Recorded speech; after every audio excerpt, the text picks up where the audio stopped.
Mga igsoon, si Jesus dali ra kayong mi aksyon aron ayuhon ang kadtong kuan sanlahon. Dali ra kay ba? Iya ra dayong gihikap niya ingon siya, buot ko maayo ka, naayo dayon. Kining kahimtang sa healing, physical healing, dili gyud lisod para sa Ginoo. Ang lisod para sa Ginoo nga himuon din hinato kanang spiritual healing. Ngano man tungod kay depende naman na sa atong cooperation. Pananglitan, naglunang ka sa sala, mura man sa nagsanla, kay kaning manggong kaning leprosy, hugaw ba? Hugaw ka tanawon. Lingi aragod imong tupad, na ganahan ka sanlahon ka. Na ba? Ganahan? Ganang mga wa ang imong ilong, mawa ang ani mga kuko, mga ana. Ganahan mo ana? Wa di oy bisag pari dili ganahan ana, amo tang madre ganahan ba sila basta di sayon. Kanang sakit labi na ng leprosy, hugaw na mananakod man kun ang sakita mo na sa ilang panahon sa una kay upam sila tambal, ila ra ginang sultihan nga palayo sa mga tao. Gani magsulob pa sila sa una og mga gisi-gisi aron gyud pag signal nga hugaw sila nya magbutang pagid sila diri og kanang sign nga hugaw ko, palayo mo nako, hugaw ko. Ana. Ang sala gitawag sana siya og spiritual dirt or stained stained of sin, kahugawan. Nya naa say sala nga dagko kanang mortal sin mao sa gitawag og kuan na gina siya kanang mura na siya leprosy ba nga perti na yung hugawa, mortal sins. Ang mortal sin dili na maayo pinaagi og kaning ato bitang ginagmay og usual nga pamaagi sa sakripisyo sama nang musimba ka doon naman ni healing ang atong misa para ra ni sa venial sins mo na inigingon nato Ginoo maluoy ka, Kristo maluoy ka, Ginoo maluoy ka. Kung naa kay venial sins mapapas na diha hasta sa nang inigingon to Kordero sa Dios nagawagtang sala sa kalibutan. Unsa to sunod na? Kaloy ansa ta? Kaloy kami. Nya human dahil hatagi kami sa kalinaw. Akana mawa na bisan gani kanang pagpangadji nato sa amah namo panahos misa kay nagingon nato pasayloa kami sa among mga sala, ingon nga nagpasaylo kami sa nakasala kanamo. Papas na nang venial sins. Nya ang final kadto pag yung inigluhod nato, Ginoo dili ako takos nga mudawat kanimo apan pamulong lamang og mamaayo ako. Venial sins lang ang imo, papas na. Pero mortal sins dili mapapas. Ngano man gakinahanglan na gidto og personal nimong pag-encounter sa Ginoo diha sa sakramento sa kumpisal. Muna nakig-encounter ang sanlahon ni Jesus. Personal encounter. Diri sa atong unang pagbasa, ang hari nga wa na pagtagad sa Ginoo. Ito Sidikiyas ba to? Sa tingan na to. Nahimo sad siyang huyang kaayo. Mao to nga sulong siya sa hari nga way pagtuo Ginoo. Si Sidikiyas nga unta hari siya sa nasod nga nagtuo Ginoo, wa makagamit sa gahom sa Ginoo tungod kay ang iyang mortal sins mao ang pagsimba sa mga Diyos-Diyos. Kana bang dili na ta muilas Ginoo nga siya mao'y atong Ginoo. Lingiyay mong tupad ing na kinsay gisimba gid nimo karon. Ginoo o imong Ginoo-Ginoo? Sige, sultihan ta mo og mga Ginoo-Ginoo sa atong nasod ha. Una, kanang kwarta. Ana, Ginoo-Ginoo man ang kwarta. Mo nang magsigi gitag pangayo og kwarta, magsigi gitag pangita og kwarta. Kay mao naman ay atong Ginoo. Sa karon ba, mao nay Ginoo-Ginoo. Be, unsa man inyong gipangita, kwarta o Hesukristo? Wa na mo mutingog. Nya ang sunod nga Ginoo-Ginoo karon kanang gahom. Gahom kana yung power. Kana bang ikagyoy masunod, ikagyoy gamhanan, ikaw gyoy magbuot. Mo na rong power struggle sa atong mga politicians, power struggle din sa atong simbahan. Gusto gyud nga ako gyoy magbuot, ako gyoy parish priest, ako gyoy monsignor, ako gyoy obispo, ako gyoy kardinal. Ana, power struggle sad. Pero mas grabe gyud sa atong politics, ako gyoy kapitan, ako gyoy mayor, ako gyoy gobernador, ako gyoy senador, ako'y congressman, kami gyoy majority, kami gyoy magdasa. Ano ba? Ako'y mag-control sa Department of Justice, sa DILG, sa NBI, sa Ombudsman, kontrolon ko ning tanan, hastang Congress, hastang Senate, hastang Supreme Court. Unya, ipapriso tamong tanan og mosupak mo nako kay ako maoy powerful. Power. Kamo, wa mo anang hunahunaan nga ikagyoy magbuot. Ambot lang ninyo. Bisan sa imong paglingkod dinhi, kanang paglingkod ninyo ba? Nganong kasige mamugdumdum anang inyong lingkuran? Basig kamoy gabuot na ana, unyag pabalhinon mo, masuko na mo, ingon dito sa luwa, diri lang, ay dito ra akong lingkuranan. O di na lang ka mo tubag sa kanang nagbantay diha, kaya nga naman, buot ka na kung muram tagway buot yung simbang, kay baon kung asa ko likod. Ana. Kana, ginagmay na nga sanla. Nya dayon, ang idolatry karon, kanang atong giginoo-ginoo, kanang honor, kana bang sikat yun ka, sikat na mga batanon ay selfie yun, siging selfie, siging upload, hapit tanan karon mga vloggers na siging daan ang cellphone, hala upload, kinahanglan daghan yun kong viewers, daghan yun mo follow nako, daghan yun ang mutanaw nako, kinahanglan pakpakan yun ko, inig sulod nako, mupakpak ang mga tao. Zaman, wa mo anang huna-hunaa. Kanang gasigig pa colors buhok, kanang sigig kis-kis kilay, paputi anang naong, panumpay anang pilok, hala papuwa anang mga ngabil o pablu-blu anang mata. Kana part ba yan na kinahanglan ma-center ko of attraction, nga i-honor gyud ko. Kanang pagsigig paningkamot nga mahimo kong summa cum laude, magna cum laude, laude, kinahanglang ma-honor gyud ko. Unya din aga ni ma-honor, magdepresyon dayon. Namay daghang mga estudyante karon, ingnon sa ginikanan, hala day, di ba consistent man ka nga top 10? Ngano wa man ka ma-appeal sa top 10 karon? Ma-discourage na in taon ang bata kay wa na ma-honor. Nya daghan sa kay nato karon gusto kayong tawgon og honorable, ana siging tawag anang honorable bisag mga kawatan kayong dagko, nya kawatan kaayo, mukawat pa yung bilyon, honorable lang gyapon, honorable. Doon na lang gyapon sila'y naong na idawat anang word nga honorable bisag purti ng dagkuas ilang gipangkawat, nahibaw sila pila ka millions ang ilang gikawat sa kwartas mga kabos, magsigi lang yapog dawat anang honorable. Ay, pari nga, duol na ako, radikal ka ito nga pagkapari, di ilang ko musultig kinsengan, iya kong giingnan, unsa man ka padre na nakay anak, nako, wala pa padre, siya nga, may plano ka, nako, usahay,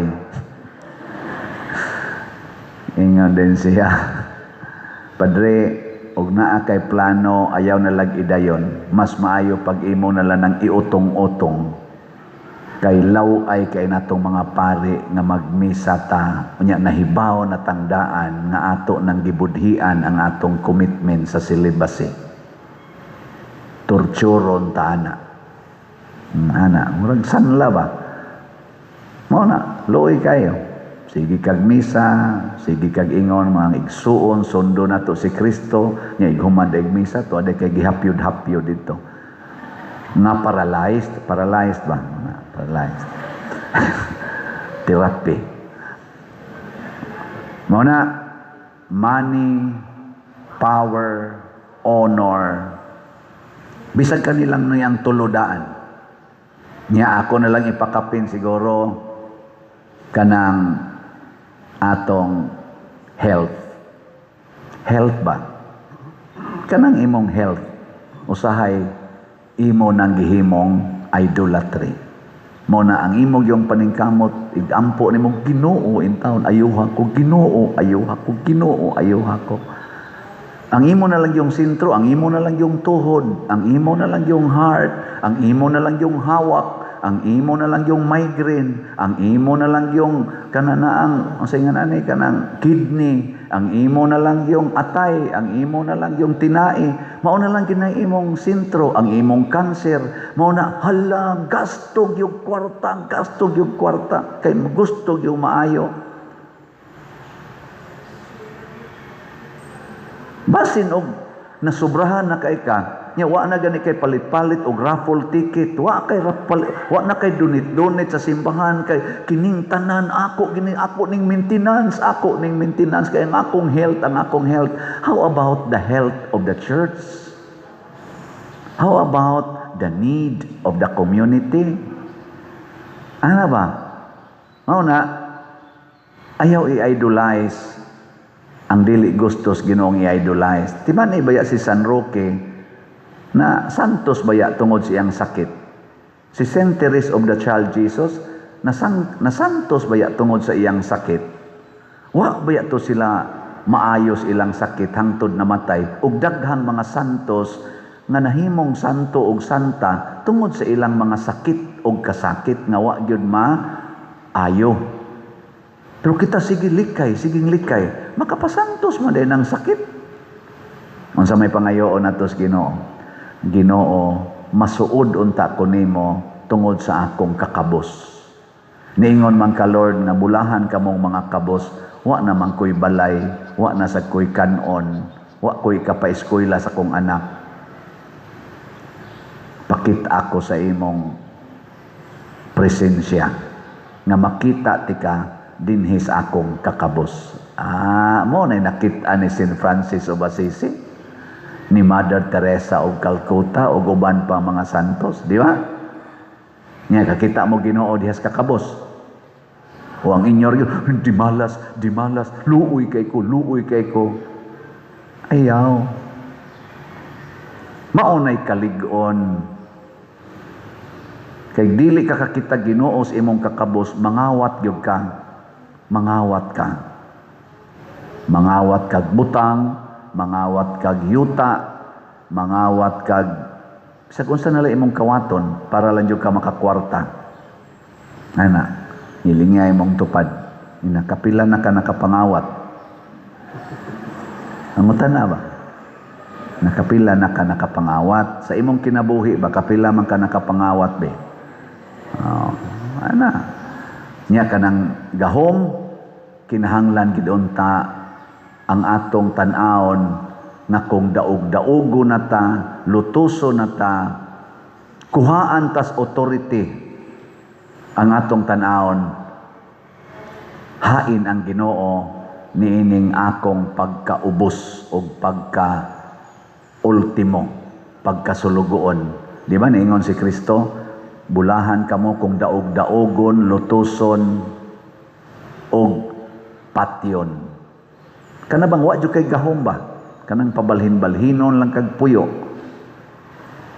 Kana mo nindot nga makit-an nimong Ginoo diha. Mao na nahitabo sa atong mga santos, labi na ni si Santiago, atong patron, San Lorenzo Ruiz, San Pedro kalungsod. Wa sila'y mga gahom dinhi siyuta, pero ang ilang gahom naas pagbuntog og yawa. Kay ang yawa ganahan kay na nga siya maoy magbuot. Unsaon pagbuntog ang yawa? Kanang mahimot ang sulugoon. Matod pa ni Hesus, sulugoon, ano to? Ni anhi ko aron mualagad dili magpaalagad.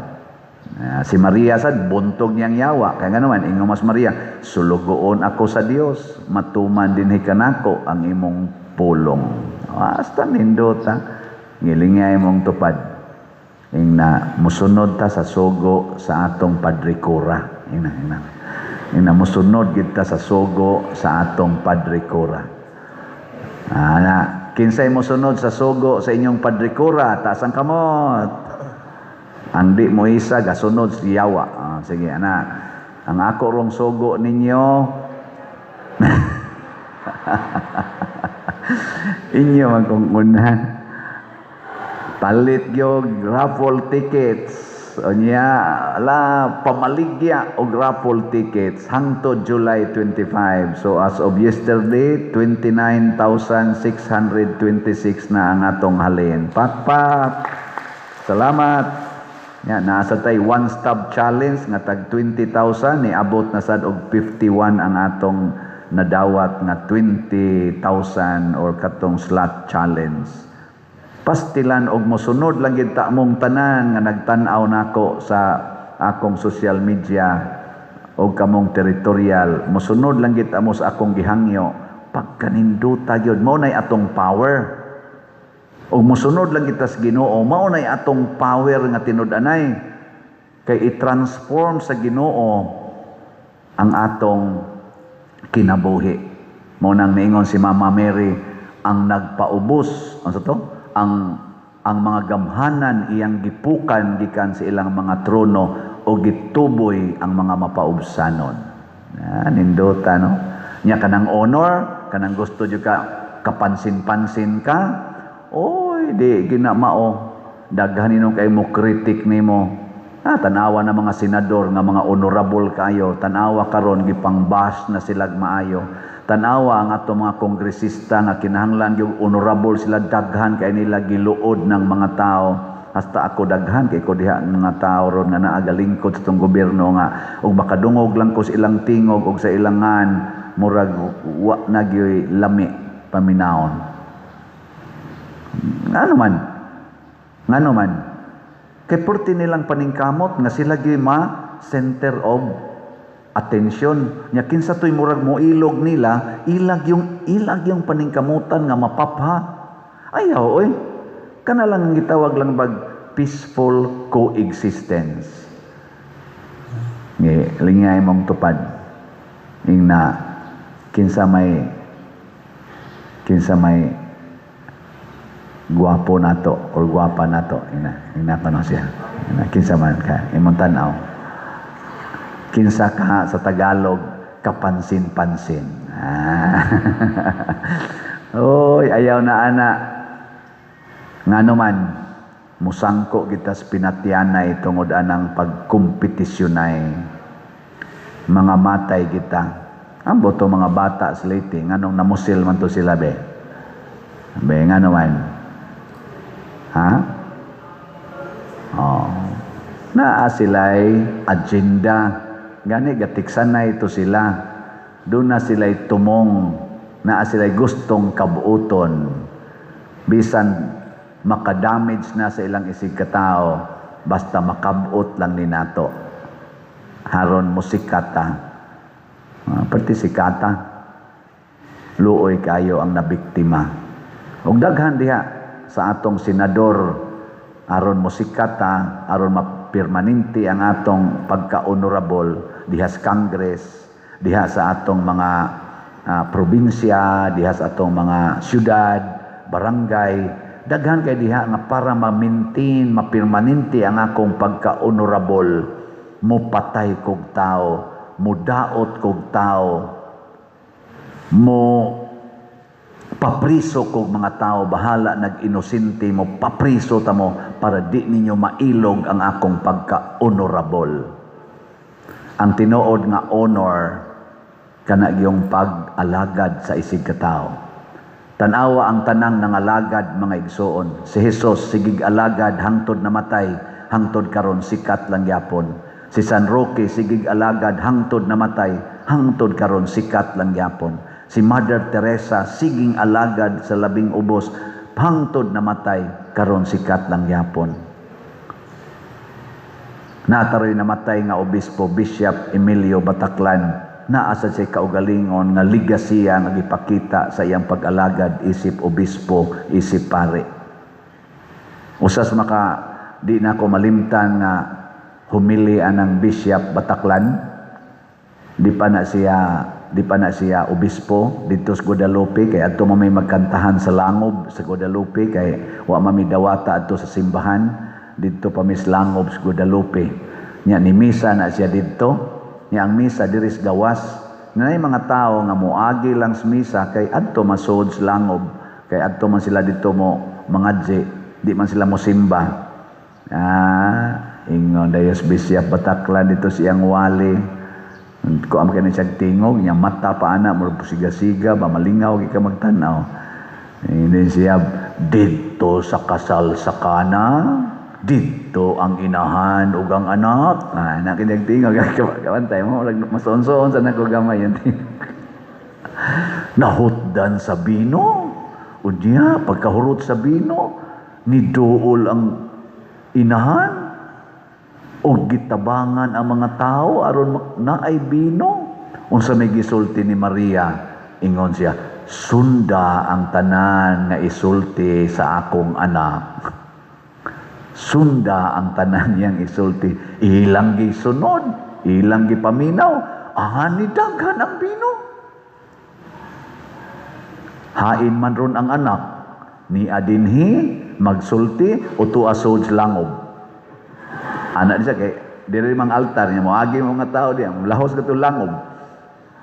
Ingon din siya, og makalihok pa na ang mahal nga birhen diha, hapakon mo huy nganong ni akadini tuarang akong anak dito gasultis gawas. Hasta ang kuan lagi ang katong caretakers lang, wala sirado dai sirado, sugod ato wa na gyud. Siya ayaw ninyo magrosaryo samtang magmisa, magsigig hapuhap dito sa birhen samtang nagmisa. Ang mahal nga birhen nagsulti, sunda ang akong anak, diri mo paminaw sa anak, ayaw sa inahan. Kayang inahan, gusto niya maminaw mo siyang anak. Nasa na kamo din hikaron. O gikan ato, magpangita na gyud kong Bishop Bataclan, kay ganahan gyud ko siyang wali. Karon, wa na, tuan na turon dito sa inahan.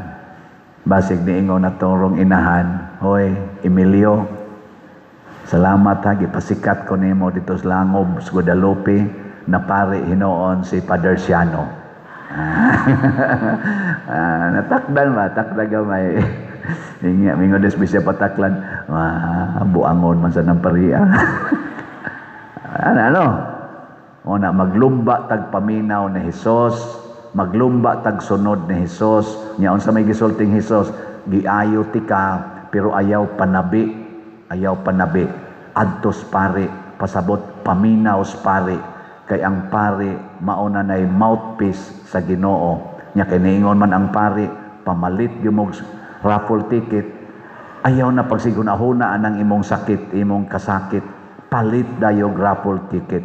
Ayaw na pagunahuna ang imong kakabos, ang imong gahom, ang imong pagka-honorable, palit, and you will become happy, wealthy, and powerful.